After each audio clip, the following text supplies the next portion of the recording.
Pam pam padam pam padam pam pam pam pam. Hello tout le monde, j'espère que vous allez bien et bienvenue dans cette petite vidéo update sur les cryptos. Donc on va parler du Bitcoin, de l'Ethereum, de Stratis et Lumens pour faire une petite update.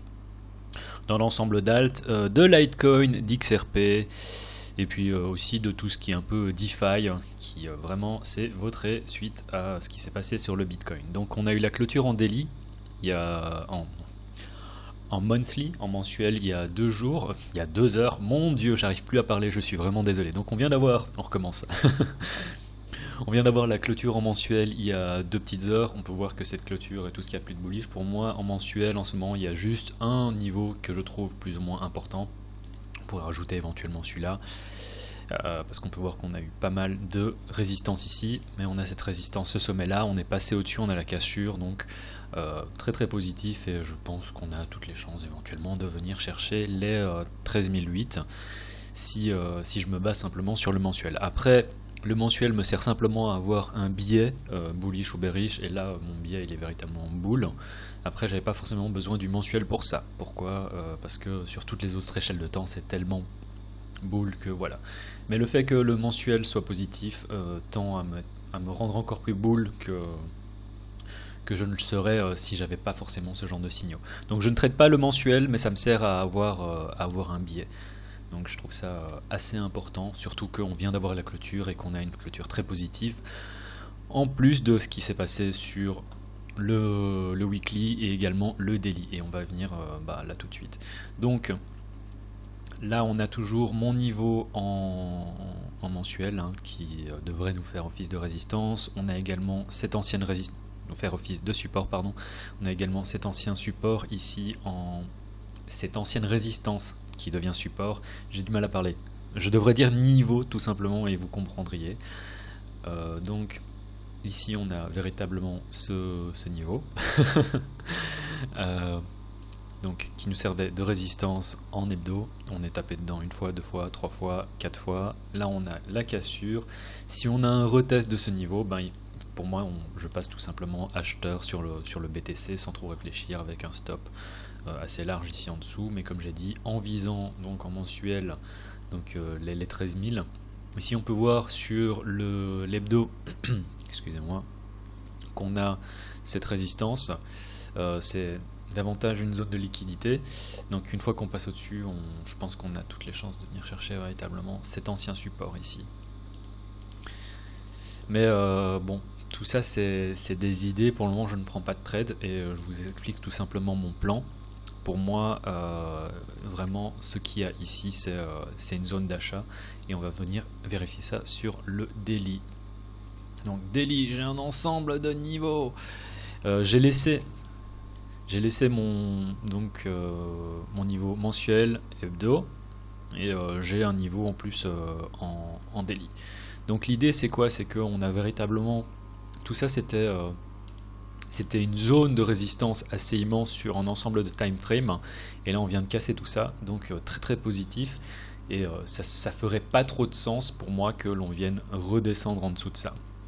Si on redescend en dessous de ça, on n'est pas encore bearish et on va venir voir, je vais en parler aussi dans quelques instants, mais ce serait pas forcément positif pour moi. Donc on a cet ensemble, vraiment cette zone ici, pour moi qui est la zone de long, si vous voulez, de position longue. Et l'idée c'est tout simplement de rider une tendance. Là j'aurais pas forcément de cible à vous proposer, même si allez, on pourrait éventuellement, bon, il y a clairement donc cette partie supérieure ici, donc cette résistance ici où je prendrai des profits, donc, mais ça fait une espèce de zone très très large qui va de 13 000 à voire peut-être 14 000, là-bas, un peu en dessous de 14 000 en termes de cible. Après, si vous êtes dans une optique vraiment investissement, pour moi ce qu'on a là c'est quand même assez positif. Ça dépend de l'échelle de temps à laquelle vous voyez vos investissements, mais sur une échelle de temps, on va dire à l'année, je pense qu'on est véritablement sur quelque chose de positif. Après, j'avais dessiné ceci, qui est un scénario que je garde en tête et qui pourrait se passer. Je ne sais pas si ça peut se passer, mais c'est une idée de scénario, dans le sens où on pourrait véritablement avoir quelque chose de très très bullish, où on fait un retest, où on va vraiment chercher cette résistance. On va peut-être avoir des mèches qui vont un peu au-dessus, qui vont à 15 000, je ne sais pas. Et puis ensuite on a une grosse retrace. Alors ça ferait vraiment une grosse retrace de l'ordre de 40%, mais c'est des choses qui peuvent arriver, ça s'est déjà vu dans le passé. Si on regarde historiquement ce qui s'est passé sur le Bitcoin, même en uptrend, on a eu des retraces qui allaient de l'ordre de 30 à 40%. Donc ça reste à vérifier, il faudrait regarder sur des charts comme sur Bitstamp. Mais on va regarder ça du coup. Si ça veut bien charger. Ah là là, qu'est-ce que c'est lent. Mais donc on a eu droit à différentes retraces, hein, si on prend le diantre. Donc voilà, price range. Donc, allez, je vais même pas arriver à prendre ça. Donc on peut voir, hein, du haut vers le bas, on a eu 38% ici. Ici on a également 38%. Donc c'est des retraces qui, même en marché haussier, sont considérées comme normales pour le Bitcoin. Donc c'est simplement des petites choses qui arrivent. Je ne sais pas si vous entendez mon ordinateur, mais il est véritablement en train de mourir. En fait non, cet ordinateur est très très bien, mais je sais pas, le ventilateur fait un bruit de malade. Donc si vous entendez le bruit du ventilateur, je vais éloigner un peu l'ordi du micro. Mais donc on s'en fiche, c'est pas important. Mais si vous entendez, je suis vraiment désolé, je ferai en sorte de changer le ventilateur aussi vite que possible. Et donc c'est une idée de scénario que je garde à l'esprit, dans le sens où on pourrait véritablement avoir une grosse montée, une retrace, sans pour autant partir sur quelque chose de bullish. Et c'est quelque chose que je vois, dans le sens où je vois très très bien tout le monde partir en mode super bull lorsqu'on casse ça ici, qu'on vient se trader là, et qu'une fois qu'on fait sa retrace, qu'on vienne casser ce niveau, et qu'on revienne au sein de la consolidation qu'on a ici, et où tout le monde dirait « Ah mon Dieu !» et j'imagine trop tout le monde dire ici « Ah, Bitcoin va aller à zéro !» et puis on aura une remontée qui va nous ramener vers des nouveaux sommets. Donc ça c'est quelque chose, c'est un scénario que je garde à l'esprit, mais c'est pas quelque chose que je traderai comme ça en soi. Mais c'est quelque chose qui est tout à fait possible. Et on resterait sur une structure encore bullish en mensuel. On aurait un sommet, un creux, un sommet plus haut que le précédent, qui est déjà là, en construction. Un creux plus haut que le précédent, et on pourrait continuer comme ça, pour ensuite nous emmener vers un mouvement haussier vers les 100 000 $. Oui, on verra. Mais si on a ce genre de construction qui se fait, ce serait véritablement positif. On pourrait voir ça en mensuel. Et je vois déjà les gros... les chartistes qui viendraient avec leur triangle ascendant en mode oh mon dieu, Bitcoin va aller à 15 millions. C'est possible, c'est ce que j'espère, on verra. En attendant, Bitcoin, si je peux en parler vite fait, j'ai pris un trade ici à 9008 et j'ai pris mes profits là. Donc je suis un peu dégoûté par rapport à... Bon, c'était un bon trade, hein, c'était une hausse de l'ordre de 5-6%, mais quand on voit que j'aurais pu faire 15-16%, on se dit que c'est un peu dommage. Là, je suis dans aucun trade, j'attends véritablement parce que j'ai pas envie de prendre position ici. Mais si on regarde, on est éventuellement sur un range qui est en train de se former. Ici, reste à voir si on va casser ce range, et ce serait pas impossible parce que Bitcoin a l'habitude de faire des mouvements sans retrace, c'est-à-dire véritablement des mouvements haussiers, comme ça, où il se consolide un peu, et puis en fait il fait une deuxième, vraiment un deuxième jet, je perds mes mots, où il fait une deuxième vague haussière qui est encore, enfin, assez conséquente et sans véritable pullback. Donc ça c'est quelque chose que je garde à l'esprit. Et la réaction qu'on a ici, si on regarde sur des échelles de temps beaucoup plus petites, voilà, si on regarde en 4 heures, la réaction qu'on a eue ici c'était un buyback qui était assez conséquent. Vraiment d'un seul coup on est venu remonter. Donc pour moi il y a véritablement il y a une grosse demande ici, il doit y avoir pas mal de liquidité, et du coup si on vient revisiter cette zone, je ne pense pas qu'on vienne de la casser, je prendrai définitivement un long. Et si on regarde cette zone, donc aux alentours de 10 006, ça correspond à cette phase, donc à cette zone de support dont je parlais un peu auparavant. Donc pour moi, tout ce qui est Bitcoin, position long terme, prendre une position ici, c'est véritablement pas quelque chose, c'est vraiment pas une mauvaise idée. Donc on va parler d'Ethereum, Bitcoin tout d'abord. Alors grosse retrace, enfin grosse, ça dépend de la manière dont on voit les choses. Je pense, c'est mon avis personnel, je peux tout à fait me tromper, j'ai l'impression qu'on va encore faire quelque chose comme ça sur Ethereum. La question maintenant c'est, par rapport à cette consolidation, est-ce qu'on fait une consolidation plus qui monte?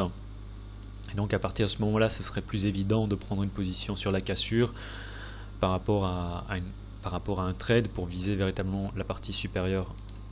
Donc moi je vois ça comme un range. Hein. Si on regarde, si on regarde ici en hebdo, on a véritablement cette consolidation ici.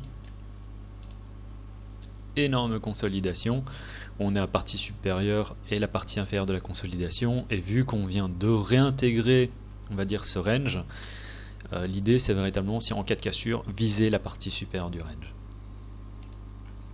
Donc là sur Ethereum, Ethereum contre Bitcoin, la question que je me pose c'est, est-ce qu'on va avoir une consolidation de ce genre là, auquel cas je prendrai une position ici pour essayer de viser donc cette résistance, ou bien est-ce qu'on consolide et à partir de ce moment là j'attends un autre setup.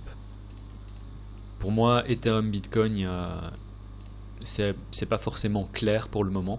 Enfin on est clairement dans une uptrend, donc pas trop de soucis à se faire, mais d'un point de vue trading, je prendrai position davantage près de ce support pour viser donc la partie supérieure. Si je vois qu'on cale, on va prendre des profits un peu avant, mais ce serait éventuellement comme ça que je traderai Ethereum Bitcoin.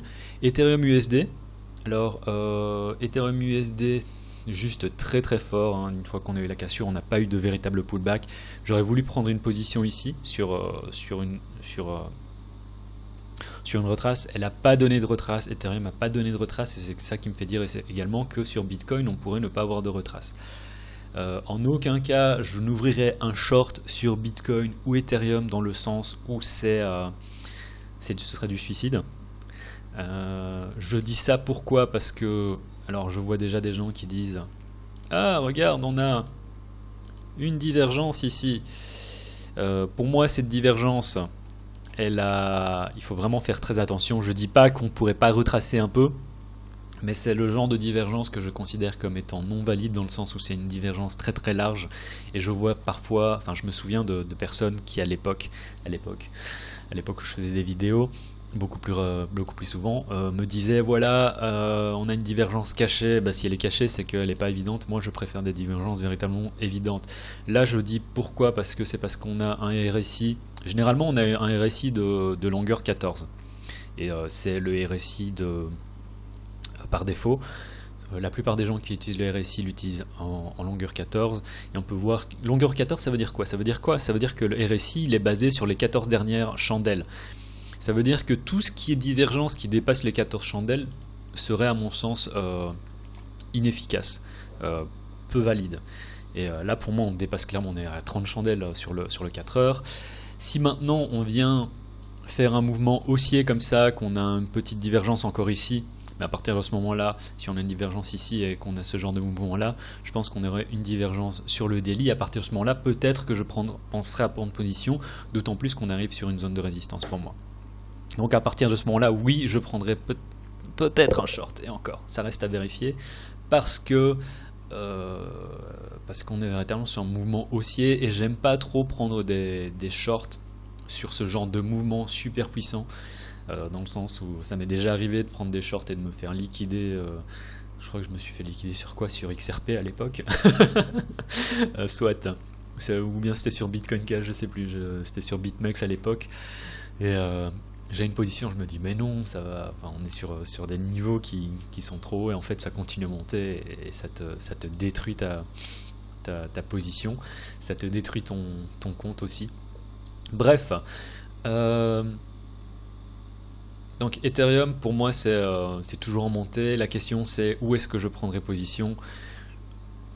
Alors je voudrais dire idéalement ici, mais je suis pas certain qu'on y revienne, ou bien ce sera pas pour tout de suite, et là on en reparle du coup dans les semaines qui viennent. Mais on peut voir clairement que, alors là je suis en 4 heures, mais bon, on a cette petite consolidation, donc pour moi tout ça, ça devient une zone où il y a de la liquidité, et c'est vraiment ici que je prendrai position pour essayer de viser, donc soit cette résistance, soit le prochain sommet, si ici par exemple on a un sommet. À voir. Si maintenant on a ce genre de choses là, avec un deuxième sommet qui vient se reformer, ce serait peut-être pas forcément positif, après ça reste à voir, hein, parce qu'on peut encore former ce genre de configuration qui serait un launchpad pour aller vraiment chercher cette zone. On est beaucoup trop bullish sur Ethereum et sur Bitcoin pour le moment pour que je pense à des scénarios trop bearish. Donc pour moi c'est simplement long every retrace.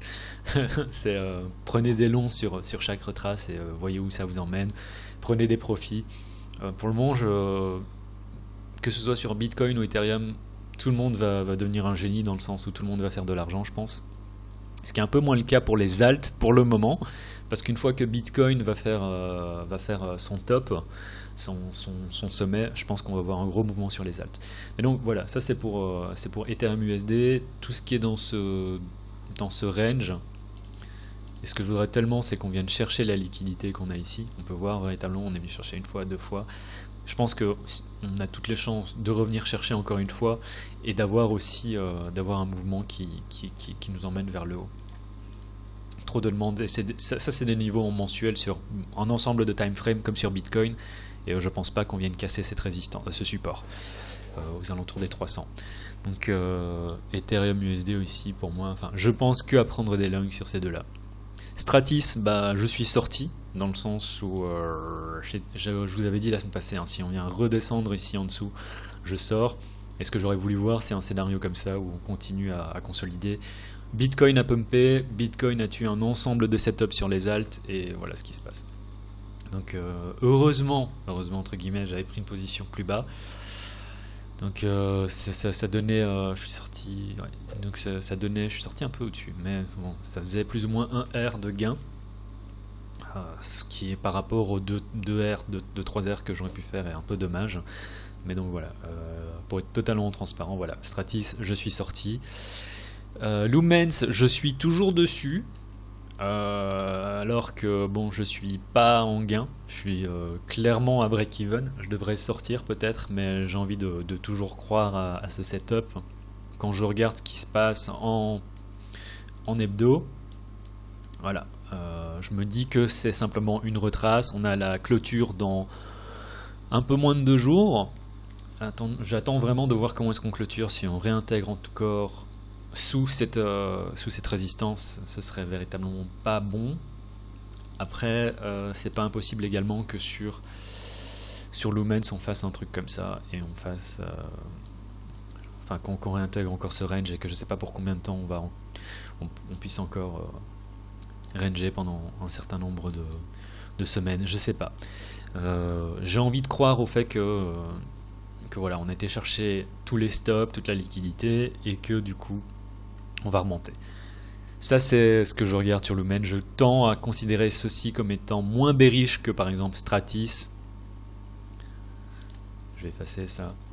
Où on est vraiment en dessous. Enfin, il y avait des choses aussi dont j'avais parlé avant. Algo, enfin on peut voir qu'on a une grosse retrace.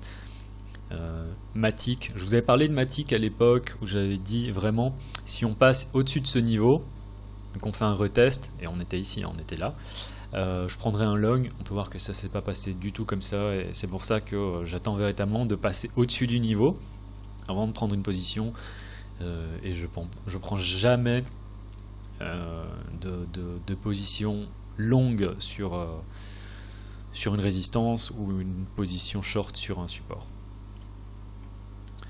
Donc Cardano, c'est un peu mi-figue mi-raisin, dans le sens où on pourrait dire qu'on est dans la liquidité ici, que peut-être on va réintégrer ce niveau pour ensuite se retrader là. Pas de confirmation, je considère ça comme étant trop risqué pour risquer du capital là-dessus. Mais pas négatif non plus Cardano, dans le sens où la retrace qu'on a fait n'est pas non plus énorme, mais ce serait pas non plus étonnant qu'on vienne rechercher donc la première base ici, et qu'on vienne ranger avant d'effectuer éventuellement une figure. D'ailleurs ça c'est quelque chose aussi que je regarde sur Ethereum, Bitcoin, c'est si on a ce genre de choses qui se passe, une espèce de rounding bottom, ou ça pourrait être intéressant aussi. Bon, je vais pas tous les faire, bon, je vais faire Link, et puis je vais passer à ce qui est plus ou moins intéressant. Link, voilà, j'en parlais de manière plus ou moins historique. Ça c'était les anciens sommets historiques, on est venu taper 2 fois dedans, 3 fois dedans, cassure, énorme mouvement haussier, on peut voir ça ici, formation d'une première petite base, si on regarde ça de manière historique, hein. Formation d'une deuxième petite base, all time high, retest, rebond, voilà, j'ai eu du mal à parler, vient taper dans cette petite zone de liquidité, retest à nouveau, on casse, on vient rechercher cette base, donc ça c'était la première base qui nous servait de support, on l'a cassé. Ici deuxième base, deuxième support, on est en dessous, on était en dessous. Là on peut voir qu'on est un peu passé au-dessus, mais si on regarde sur une échelle de temps un peu plus petite, c'est-à-dire le 4 heures, on a cette petite consolidation avant la cassure, on a eu un retest, un rejet. C'est pas forcément négatif, mais la question que je me pose en ce moment sur Link, c'est soit on arrive à repasser au-dessus de cette base et on vient se retrader. À partir de ce moment-là, un setup que je prendrais, ce serait ça. Ouais, ça fait vraiment un...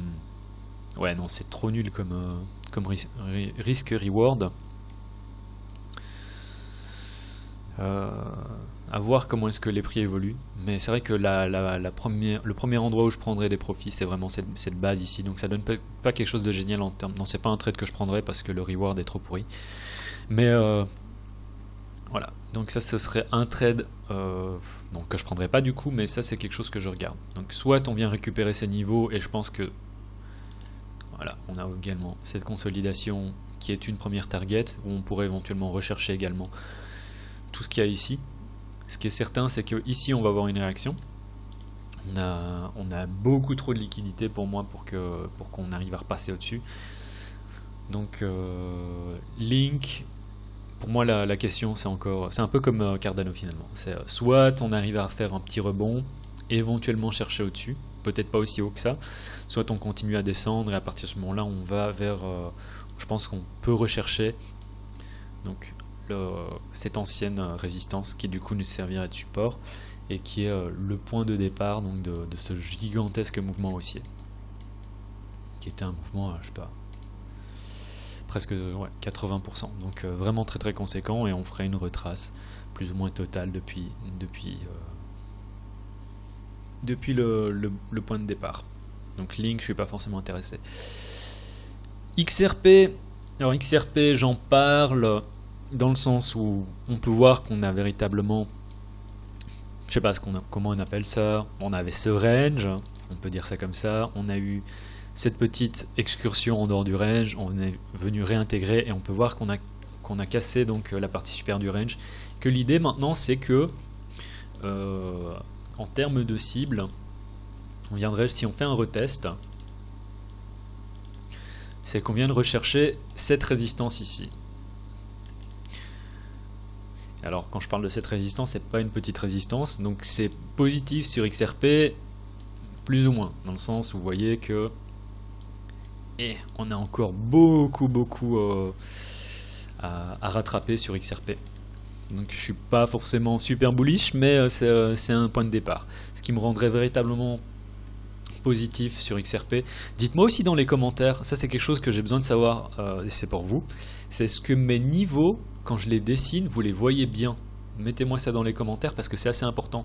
J'avais joué avec l'épaisseur des traits, et là je me rends compte que par exemple quand je joue, ces niveaux-là sont beaucoup plus visibles, mais je me demandais, parce que la résolution de mon écran, je suis obligé de la baisser, vu que le programme que j'utilise pour enregistrer, j'ai un écran à, je crois, 2600 pixels sur quelque chose. Et je suis obligé de le baisser à 1900 sur 1080 à cause de mon programme d'enregistrement. Et je me demandais si les traits étaient bien visibles pour vous sur YouTube. Donc dites-moi ça dans les commentaires. C'est quelque chose que j'ai besoin de savoir. Donc XRP, ce qui me rendrait véritablement bullish sur XRP, c'est qu'on repasse au-dessus de ça. C'est qu'on repasse aussi au-dessus. À partir de ce moment-là, on irait sur un mouvement potentiellement de retournement. Pour le moment, il est vraiment trop tôt pour le dire, mais on a un début d'indication. Ce qui me rend, et il faut faire attention parce que je pense à Bitcoin Cash. Vous n'avez pas envie d'être les personnes qui achètent ici parce que là vous êtes un peu vous êtes dans une situation délicate. Donc Bitcoin Cash, on est sous résistance, je ne prendrai pas de long ici, mais je trouvais ça intéressant pour en parler. C'est que je suis certain qu'il y a des gens... Alors ça s'est fait trop vite, à mon avis pour que des gens se disent « Ah, prendre un long sur Bitcoin Cash ». Ouais, ça c'était... Non, c'est une erreur de... Ok. À mon avis, personne n'a pris une position là-dessus, ça s'est fait trop vite. Mais tous les stops ils ont été déclenchés là à partir de ce moment-là. Litecoin, voilà. Litecoin c'est aussi quelque chose de positif à remettre dans un certain contexte. C'est comme XRP. On peut voir qu'on a eu cette retrace, donc on a eu cette gigantesque montée avec le halving et puis la retrace. Et là on peut voir qu'on a cette consolidation. On sort de la consolidation par le haut. Et donc on a un début de mouvement positif sur Litecoin à remettre dans un certain contexte, à savoir que tant qu'on ne réintègre pas cette grosse consolidation, on ne peut pas être totalement positif sur Litecoin. Mais c'est un début. Donc voilà, c'est des choses que je regarde.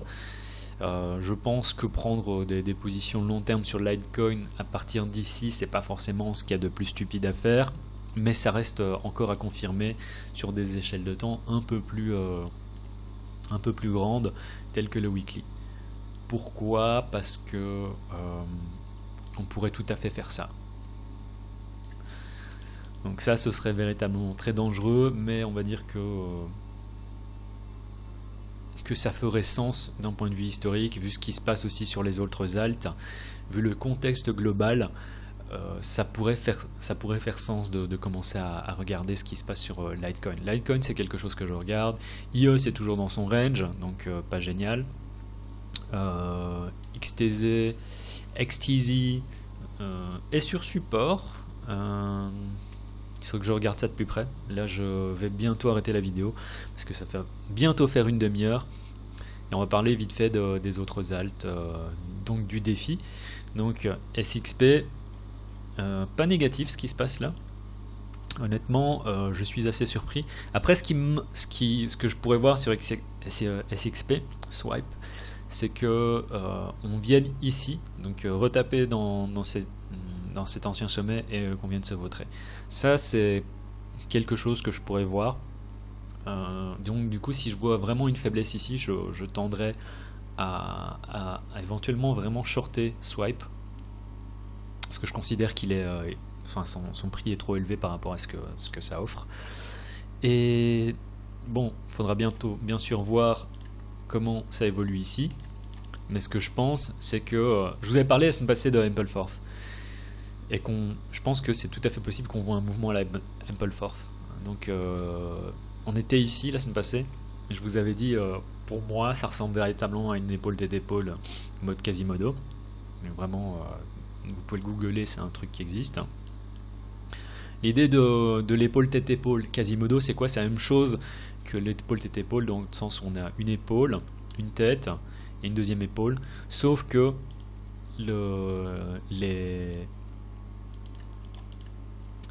ce creux ici est pris. Donc on a un creux où on vient chercher les plus bas, on vient consolider et puis on remonte ensuite vers la partie supérieure. Et je vous avais dit que je pense qu'on viendrait chercher donc cette ancienne zone de consolidation, et là on est véritablement même en dessous. Et ça fait plus ou moins sens parce que si on fait des targets, c'est bon, je pense pas qu'on vienne chercher tout ça. À voir. En termes de target, c'est une retrace donc de la partie. C'est comme une épaule tête épaule. Hein. Si on est un peu plus. C'est qu'on vienne chercher les. Ouais. En dessous des. Là on est en négatif, donc c'est un peu n'importe quoi comme target. Soit.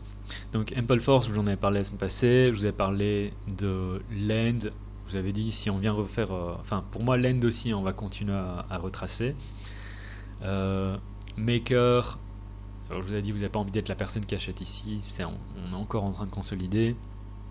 Comp, intéressant. Comp, je vous en ai parlé, alors je sais pas pourquoi j'ai ceci, alors ça on s'en fiche. J'ai ceci sur le chart, parce que je pense pas que j'aurais pris cette position. Peut-être que je vous avais donné ça comme exemple, comme idée de oui, pourquoi pas. Mais sans confirmation, je vois pas pourquoi est-ce que j'aurais dessiné ça. Soit. Et ce que je vous avais dit, c'est si on vient casser ce support, eh ben on continue. L'idée c'était quoi? C'est que ici on a un support, qu'on le casse, on vient retester, on le casse, on a un nouveau support, on vient retester, on vient retester le support, on casse, et là encore on a un support. Donc l'idée c'est quoi? L'idée c'est que on ne sait pas où est-ce que Comp va aller. Donc dites-moi hein, si vous voyez bien les niveaux là. Et l'exemple c'était quoi? C'est que comme on n'a aucune idée, si on inverse le chart, on n'a aucun historique, et ben on ne sait pas jusqu'où est-ce que ça peut retracer. Et c'est un véritable problème. Hein. On pourrait véritablement voir un comp en dessous des 100$, et tous les gens qui ont investi, qui se sont dit ah je vais acheter du comp et je vais staker ça en DeFi pour faire des revenus passifs. Ceux qui se sont dit ça à 300$, ils sont déjà à moins 50% de. Enfin, ils sont déjà à moins 50% de retour sur investissement. Donc ça c'est un gros problème. Donc toujours prudence là-dessus. Si maintenant on vient réintégrer ici sur Comp, ça pourrait peut-être éventuellement être indicatif d'un retournement. Mais pour le moment, je touche pas à ça. Je me dis même qu'en fait je devrais le shorter. Mais voilà. Comme j'ai dit, globalement, je suis pas trop dans l'idée de shorter vu ce qui se passe sur Ethereum et Bitcoin. Donc très positif sur Ethereum Bitcoin. Je suis un peu prudent sur les alts, dans le sens où on peut voir que si maintenant Bitcoin continue à pumper, à mon avis les alts vont continuer à descendre. Même Ethereum peut pas continuer éternellement à monter comme il l'a fait. Après on a déjà une retrace, donc à voir. Mais donc voilà, c'était tout pour cette semaine. Je suis désolé de ne pas avoir fait de vidéo de milieu de semaine en vous parlant un peu de ce qui s'était passé. Après la semaine passée, c'est vrai que le scénario dont j'avais parlé, c'était quoi? C'était si on vient casser ce sommet ici, ça je vais effacer. Si on vient casser ce sommet, bah pour moi on va tout simplement continuer de monter, bah c'est ce qui s'est passé. Donc positif sur globalement sur le marché des cryptos, à mon avis vous allez avoir, enfin vous avez un peu tout le monde qui est bullish, et tous ceux qui commencent un peu à faire de l'analyse technique vont se sentir comme des génies. Voilà, c'était tout pour cette vidéo, en vous souhaitant un très bon week-end. C'était le Cryptographe. Tchuss.